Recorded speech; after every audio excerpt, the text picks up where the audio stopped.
the latest edition of ESPN FC Live. Janusz getting a little refreshment there for the 30 minutes that are ahead. Little cheeky Friday session for us today, Janusz. We're going to be talking about what's ahead in European Cup competition, and also Rob Dawson's going to be joining us a little later in the show to talk about the FA Cup semi-finals this weekend. Then we're going to hear from Jude Bellingham in the Bicycle Diaries with Steve McManaman and our very own Martin Einstein. Make sure you stay with us for that. But let's start, Janusz, by talking about the Champions League. Wow, what a tie we have. Real Madrid against Bayern Munich. Talk to us about what you think is going to happen here. Oh, by the way, we all got our predictions right. Did we not? We had, for sure, we had this Final Four. I didn't. Interestingly enough, the one that I got right was Dortmund. I don't know why Dortmund of all the other favorites, but anyway, I mean, we've seen this movie before on numerous occasions when it comes to Real Madrid and Bayern Munich, and there's probably a reason for that, right?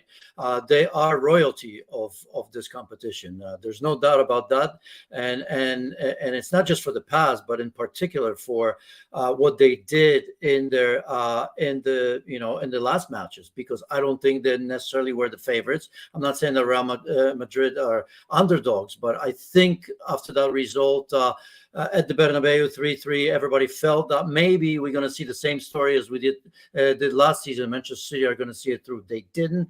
Through a extremely good performance from Real Madrid, heroic, in maybe not a desperate way, because some seem to suggest that, and I certainly won't, because I thought it was a tremendous display of what Real Madrid are all about. And same could be said about Bayern Munich with Thomas Tuchel, knowing that he's not going to be there at the end of the season. Astute tactician, as we all know, right? Thomas Tuchel, I think if you give him 1 or 2 games, he's done it with Chelsea when he came in January. Remember when they won it? I don't necessarily think that this was a superb Chelsea team, certainly not one of their best. And he saw it through, and once again he did his homework watching Arsenal play against Porto, and took care of the likes of Saka or the White game in general, and saw it through. So again, I'm looking forward to it. Massive two clubs that have been or have met in this competition so many times that I don't even remember. He was definitely helped along, though, Tuchel, wasn't he? Because we actually saw desire from these Bayern players that perhaps we haven't seen too much at all in the Bundesliga this year. This is a competition they showing themselves to want. They worked so hard in that game against Arsenal. Well, they did. I mean, obviously, it helps a little bit that this is the only thing that's left for the mighty Bayern Munich. Don't forget about that, because that plays a big role. I'm not saying if they were the champions of Bundesliga right now that they wouldn't go for it, but I think the momentum and confidence would have been so much different. So I think we always knew that this Bayern Munich team has been underperforming. There's a reason why Thomas Tuchel resigned. Otherwise, he'd probably be forced to go. And certainly, you can't look at this season as a good one, because it hasn't been. So it's one way of, I suppose, or a chance to salvage a little bit, because there's so much quality in that team. Real Madrid's second leg at the Bernabeu, Janusz. I know that's a big deal when it comes to a tie like this. Of course, and we've seen what Real Madrid are capable of, as they've shown against Manchester City. They're capable of going away, but certainly at the Bernabeu, a little bit like Atleti, right? I mean, they're a different team when they're home, and when they're away, they've gone through a gauntlet of teams a couple of seasons ago when they won it. They've beat just about everybody, in terms of the big boys. So it certainly is an advantage, but this time around, it's not just an advantage. Not just an advantage of second leg, but they are, I believe, slightly better team than Bayern Munich. So they'll be favorites, no doubt. They are favorites for me now to win it all. There you go. You've just answered my next question. So you've got Real Madrid in the final here. But who will they be facing? The other game's PSG against Borussia Dortmund. And I'll start with Borussia Dortmund, because you said that's one team that you did pick. And it's not that surprising when you watch the Bundesliga, because one thing we know about Borussia Dortmund is to expect the unexpected. You're just as surprised either way with them, if they either play really bad or they play really well. Well, they have the pedigree as well. The teams that are left have the pedigree to a larger degree or smaller degree, obviously in terms of winning. But they've won this competition. They've been very consistent over the seasons, even if things don't go well for them in the Bundesliga, which is the case as well for them because they're fighting for their lives. To get back. Although no, because 5 places. Oh, Italy got it. So they're fighting. They're fighting for it right now. But they are a much different team in the Champions League, and I think maybe that pedigree, maybe a little bit of experience with some of these players, key players that are still remaining with the squad of Dortmund, helps a bit. And as I've mentioned, Atleti away from home, not always the greatest team. Yeah, I just felt that that one goal. Remember, because it was all Atleti in the first leg, and the first half alone, I think it should have been maybe 4-0 for Atletico Madrid, but it didn't happen. Some key substitutions. What I like about this Dortmund team, the couple of players that are so key to them are finally coming good, and one of it is Julian Brandt, one of my favorite players.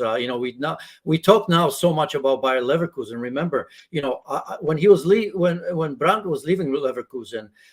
I think it has taken all these years now, finally, for me to see the Brandt from years ago, because he was the spark plug in the game against Atleti away when he came in the second half, and here he was absolutely wonderful. And if you look at Zabitzer, my goodness, he's just all of a sudden, against Gladbach, couple goals. Also had that weird penalty, didn't he? Scored it, but it was then called back. And then in this game, a great goal and 2 incredible assists. The cross to Fulkrug for that header was picture perfect. So it's good when you key players contribute and start playing, to that degree as well. We've seen their wide games as dangerous with Adeyemi and all that. So I like them against Atleti. Here, it's a different ball wax, and I'm surprised saying that. So what are they going? What's going to be their problem here against the PSG side with a Kylian Mbappe, and if Kylian Mbappe's on his day? I just think that after all these great years, after the plastic project, after the Messis, Neymar, the Mbappes of the world, the Galacticos of or the second Galacticos, if you will, because you have to consider Real Madrid the real Galacticos. But, as close as it comes to that, after that push, which, by the way, was unsuccessful, although we have to say that PSG were in the semifinal and the final of this competition. But now they changed it. Lucho has the experience, an incredible coach. He's trusted the young players because there is a turnaround in terms of philosophy at PSG, where they no longer want these big names. They want to keep some of the young French players that have gone elsewhere. Why have they gone elsewhere? Because there's no place for them to be amongst the Galacticos. They would never get a chance. So what I'm seeing right now is that belief. It's obviously, I would imagine, a lot less pressure now because nobody expected PSG to be where they are right now. But Ousmane Dembele, Lucho found a way to kind of rein him in somehow, right? Remember all the issues he's had.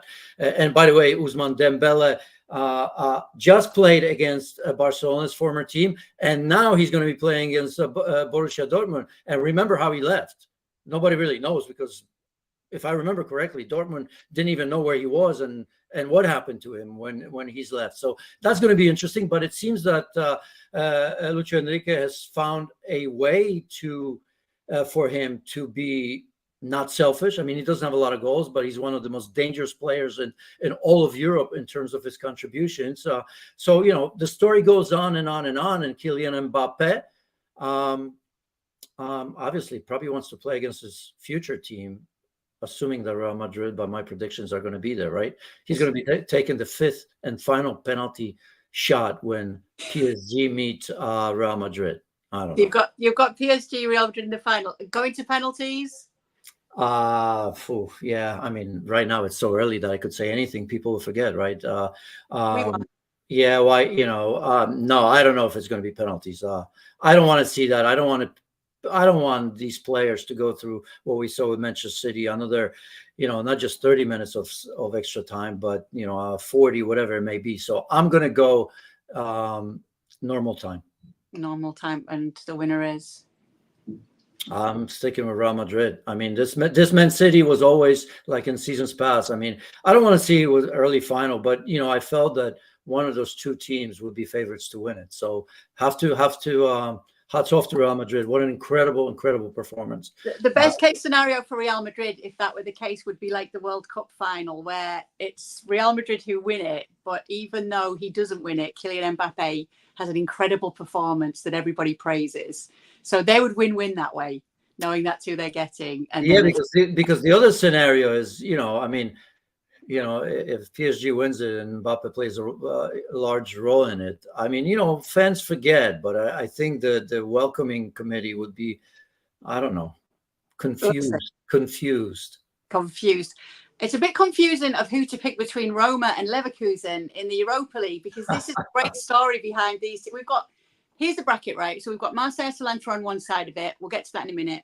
Just a quick comment on that, to be honest. But Roma against Bayer Leverkusen is quite fascinating, really, because obviously we all know Bayer Leverkusen now Bundesliga champions, everything that Xabi Alonso has done with this team, 44 match unbeaten run, scored loads of goals, just absolutely doing what they set out to do every week. They've been brilliant. And obviously they're still in this competition. They're still in the Pokal, they're in the final of that. So it could be 3 trophies for them at the end of the season. But Roma, since Daniele De Rossi took over, have really changed. And it's like they're all on board with Daniele De Rossi. Things are looking really good for them. And here they are now in a semi-final. It's quite hard to call this one, Janusz. What do you think of it? Yes, it is. I mean, logically right now thinking, it isn't hard for me because we talk so much about Xabi Alonso, but we have to talk about Daniele De Rossi because now Roma are quite watchable. And this is not necessarily a dig towards Jose Mourinho on my part, but it's obvious everybody's enjoying playing. It's a different way of playing. I think, at the very least, you have to give credit to Jose Mourinho because he's put a foundation, right? I mean, that's his team. He's put a foundation, winning trophies in Europe for the first time in history.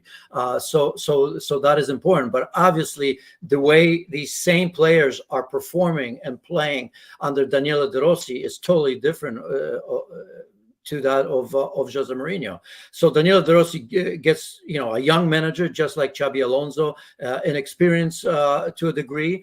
But I think Leverkusen is deeper. It's more talented in this one. The fact that they're home in a second leg, obviously is important, although Roma, they won at the San Siro.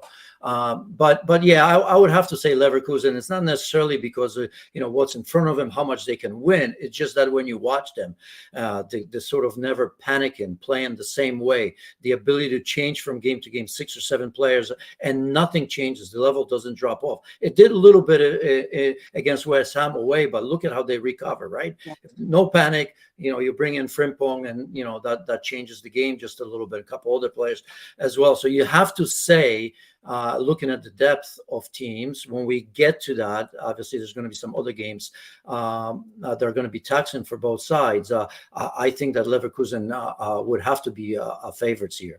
Yeah, Leverkusen always come alive after minute 85. The stats show it, and everybody who watches knows. There's a reason for that. I explained to you when we did the Champions. I know. People think that it's desperate, and it's in the end they find a way of what happens if one day they don't. That's not all about that. I mean, they sap you of energy. They continue to play the same way. They're a little bit like Manchester City, aren't they? Manchester City at their best when they have possession and they probe and they look for it, something that they weren't able to do against Real Madrid, but they were close a couple of times. That happens in a game, but I don't necessarily think that this is this Bayer Leverkusen that kind of gets lucky in the end, or there's some story or destiny behind all of that. I think it's very much calculated. When they score early, they can run it up like they did against Werder Bremen, and but sometimes it takes time to break down very, very good teams, and I suspect Roma is going to be one of them. Give me a quick pick on Marseille Atalanta. Oh, Pierre-Emerick Aubameyang. That's his competition, isn't it? I mean, scoring. I don't know if he's last one. I don't think he did in the. But anyway, Gasparini. I mean, what a story. Bergamo. I mean, a little bit of bias here, I suppose. I'm going to give it to Atalanta. All right, Leverkusen, Atalanta, you've got us the final there. Well, we must move on to talk about the semi-finals this weekend in the FA Cup. Our Manchester correspondent, Rob Dawson, has been very busy. Let's welcome him in now. We're bringing him in as a substitute today. We've let him have a little bit of a rest for the first half of this game, but he has been a busy boy, and you're going to be hearing more in a minute about his interview with Oscar Bob. But let's start by showing you some of our other reporters who've been out talking about this game. Alexis Nunes has been with Andre Onana, and Tom Hamilton speaking to Hadji right as we look ahead to Manchester United against Coventry. Well, the other semi-final, of course, is an all-Premier League showdown. This is Premier League versus a championship team. But we know that when you do play lower division teams, they come with everything. This is the biggest night for them. It's been a while since United have played Coventry. I think you were 11 years old the last time they played them. So sometimes unfamiliar rivals make it difficult. So how do you approach this semi-final with Coventry? Like a big final, no? Like a final of Champions League, because at the end of the day, it can be a tricky game. Because if you don't give them respect, they can be disrespectful. No? So we're going to face them like a Premier League team. You know, if they are there, that means they have a lot of quality. So we're going to be ready for them. And for us, it's very important to win. And we are going there with the winning mentality. It's no way to lose this game against them. So we are going there very positive and with all of respect, but we must win. What about Man United? Obviously, a huge club. Extremely famous, perhaps not having the best season by their own standards. What do you make of them as an opposition? You know, it's a semi-final. It's one game. It could really go either direction. I think you have to take that into account. And I think they're obviously a big club with a lot of great players who internationally club level tested and kind of been in these situations before and know how to play through them. But I think we'll find our opportunities. Hopefully we can create a few good opportunities and hopefully make them feel the pressure a little bit.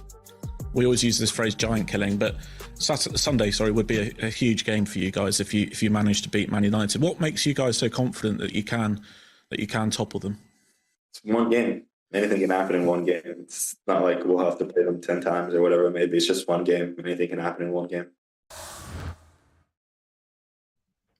Happen in one game. We just heard Andre Onana there, Rob, saying that they're treating this like a final. They're going to have to, because we're on upset watch here. How big an upset would it be if Coventry were to beat them? Yeah, it would be massive. I mean, you know, Coventry are a championship side, a good championship side, but still a championship side, and United will be heavy favourites to win that game.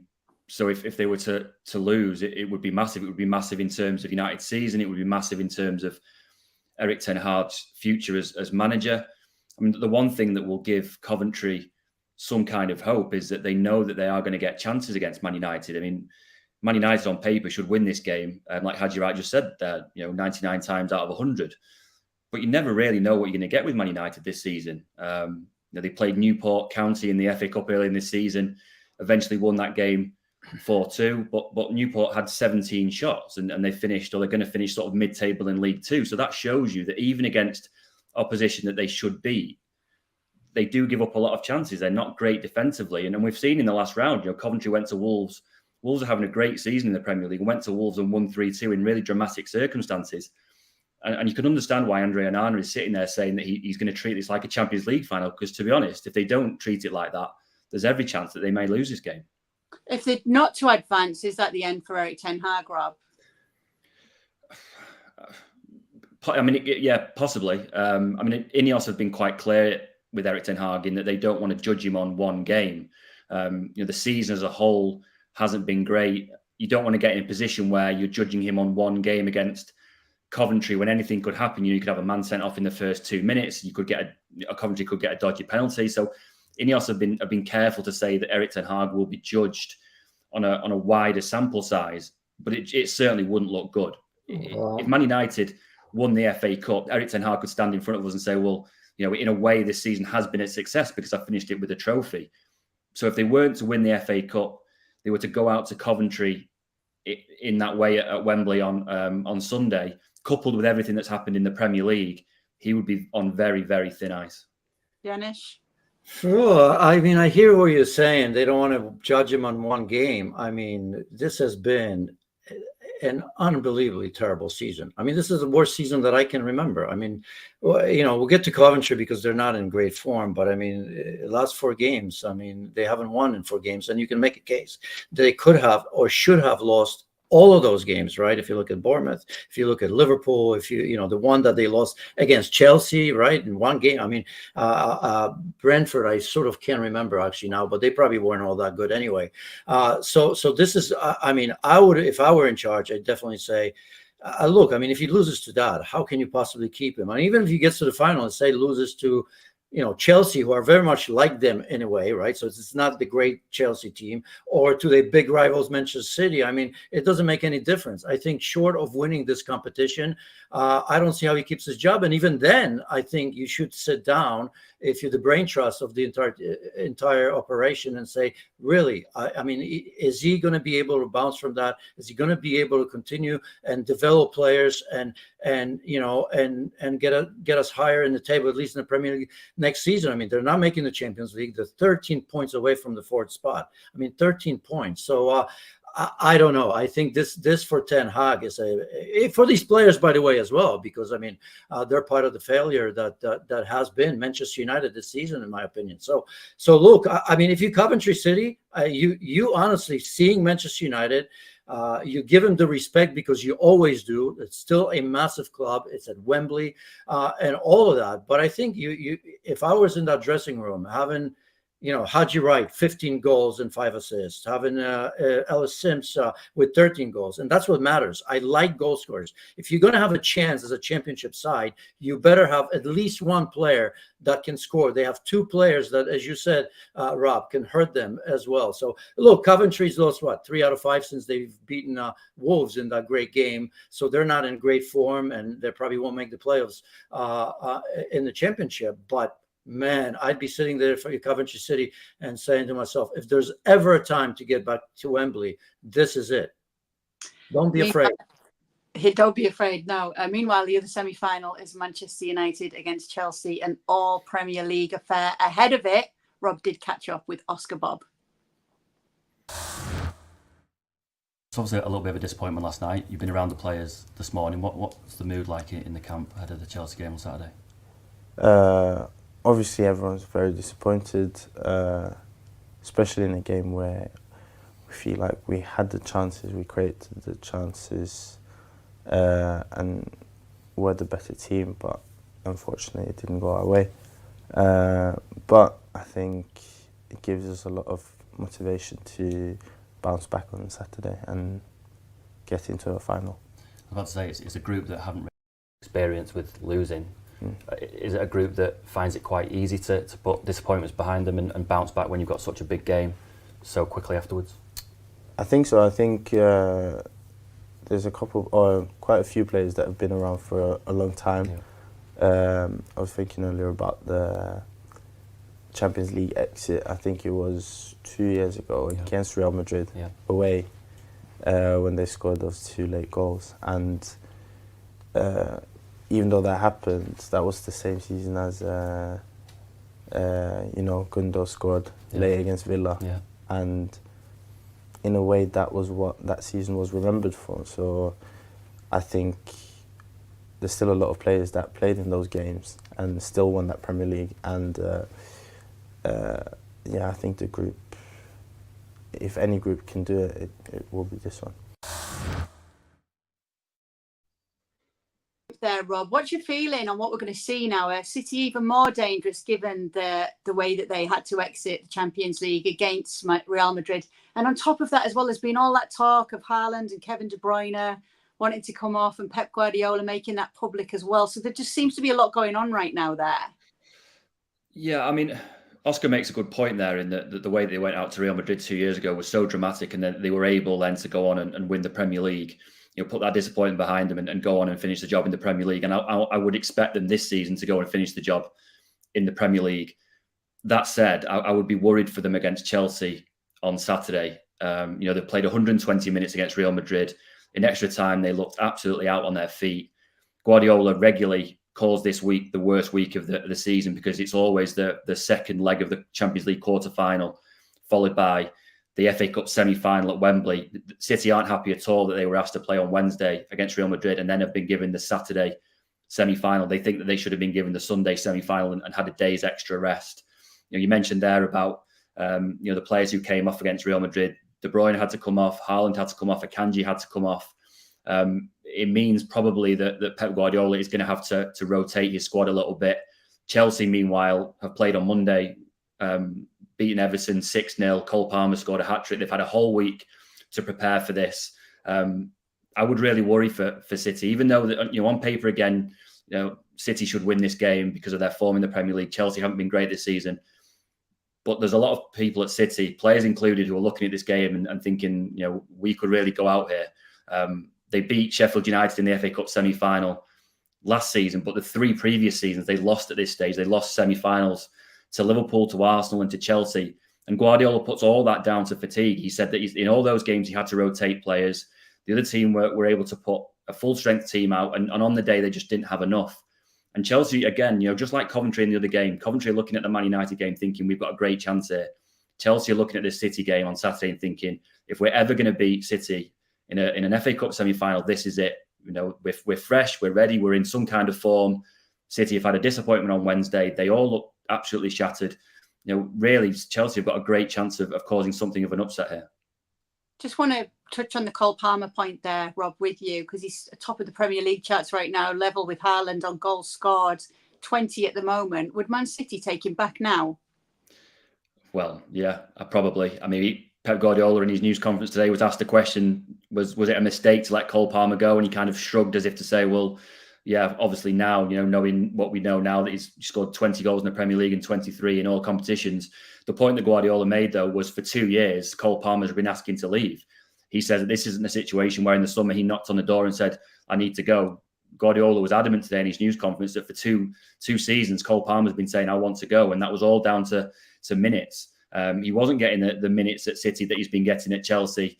The final straw, apparently, for him was in the summer when Riyad Mahrez left to go to Saudi Arabia. He thought that was his chance probably to maybe get some real game time at City. And then City went out and bought Jeremy Doku anyway, who plays in a very similar position. And when Cole Palmer saw that Jeremy Doku was coming in, decided, well, that's it. I need to go. I need to go and find regular first-team football. At the time, City thought they got a great deal for Cole Palmer. He was a young player who hadn't really played very much. £42.5 million they thought was a great deal for a player like that. And even though he was very, very highly rated, I'm not sure that anyone really saw Cole Palmer producing the type of form that he has done this season. Everyone knew at City that he was a good player. Did people think that he was a 20-goal Premier League forward at 21 years old? Probably not. In hindsight now, it does look a little bit of a mistake for City. Who have you got, Janusz, in this game? Yeah, mistake, just quickly, Foden was more patient. Same situation, right? Sometimes you have to wait. If Pep Guardiola was absolutely sure that he was the man, he probably give him a time. But it could be a mistake. All coaches make mistakes. I hope that, it's a big game, right? Because against some of the big teams, he scored some goals. United 4, actually, I think, this season. But we know where United is. So this is the sort of game that I think if Chelsea are going to have a chance, by the way, then Cole Palmer is going to have to be at their best, because although I hear you, this is the probably best time for Chelsea to do it. They have zero excuse not to do it. I still think that even with the fact that Kevin De Bruyne and Haaland and Manuel Kanji asked all out, it looks a bigger issue with Haaland, who, by the way, was non-existent in both legs. And I think they can deal without him. They have done it in the past. They'll do it again. John Stones will come in. And I still think that Manchester City will find a way to win a trophy and beat Chelsea here. Oh, well, if you are watching over here in the United States, you can catch both of those semi-finals on ESPN Plus this weekend. We have a huge weekend for you, actually. We've also got Dortmund looking to bring Bayer Leverkusen's unbeaten run to an end. That game is on ESPN Plus and ESPN2 on Sunday. And, of course, it is the big one, Real Madrid against Barcelona in El Clasico at the Bernabeu on ESPN Plus and ESPN Deportes. And ahead of it, Martin Einstein caught up with Steve McManaman and the wonder boy that is Jude Bellingham and the Bicycle Diaries.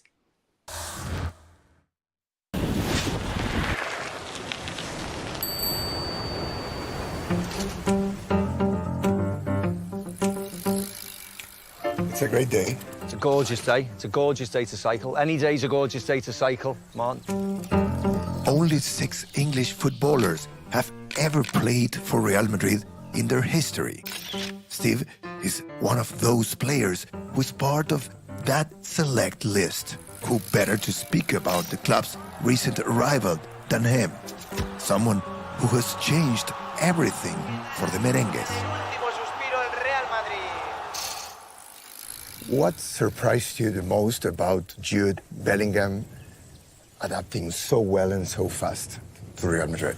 You know, he's very confident, very humble, and listen, the best thing about it is that he scored goals on a daily basis, and Real Madrid won games. You know, the hard part is showing the fans what a good footballer you are. Yeah. From game 1, game 2, game 3, everybody knows how good he is, and he's 20 years of age. So he's going to get better and better and better and better. What do you like the most about him? But the fact that there's no more Cristiano, Yeah. there's no more Karim Benzema. Yeah. They needed somebody to say, right, I'm the one now. You know, it's all about me. And the fact that he's stepped up, it's him. You know, it's not a more experienced player. You know, I think that's the most amazing thing about it. You know, yes, his adaptation's difficult, but he's made it look easy. Yes, to play every single week as a big money signing is difficult, but he's made it look easy. The decision of, at a very early age, to go to the Bundesliga, Yeah. to Borussia Dortmund, Yeah. Having offers from other English clubs. I think it was an opportunity for him at such an early age to play football, Martin, I think, and that's the most important thing. At 16, he was a prodigious talent. Everybody knew about him in England. Of course, as you rightly said, all the big teams, I think, wanted to sign him. But the question would have been, would he have played? Would he have played if he joined Manchester United, if he joined Liverpool? Would he have played every single week like he was doing at Borussia Dortmund? And his development in the last, you know, in those 3.5 years at Dortmund were exceptional. Some people compare Jude with Di Stefano and with Zizou, that you played with him. You'd probably have to ask Zizou whether he was as good as Jude Bellingham at 20 years of age. I don't think he's made his mark at 20 years of age. But I think it's a very, very unfair comparison because Jude is still a young boy trying to develop and of course has made his mark very quickly but has to keep on going. Whereas Zizou is now retired and will go down as one of the greatest footballers ever. And Di Stefano, Alfredo did as well. And I think that's where you want to be. You want people to compare you when you finish playing football rather than now. Cycling through these vineyards, we get close to Spain's wine culture. It's more than just a drink, it's a way of life. You know that with wine, you shouldn't rush the processes. With players, it's the same, right? Yes, of course. Patience, look after them, and they'll perform. Cheers. Cheers. Gracias. Gracias. This is the Bicycle Diaries. See you for the next journey.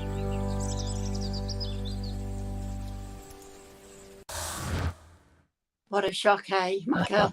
In at a winery and the Bicycle Diaries talking about Jude Bellingham. Make sure to catch El Clasico this weekend. Remember, in his first Clasico, Jude Bellingham scored 2 goals and helped win it for Real Madrid. So we'll see what he can do this time around. Thanks for being with us on the latest edition of ESPN FC Live. We'll see you next time.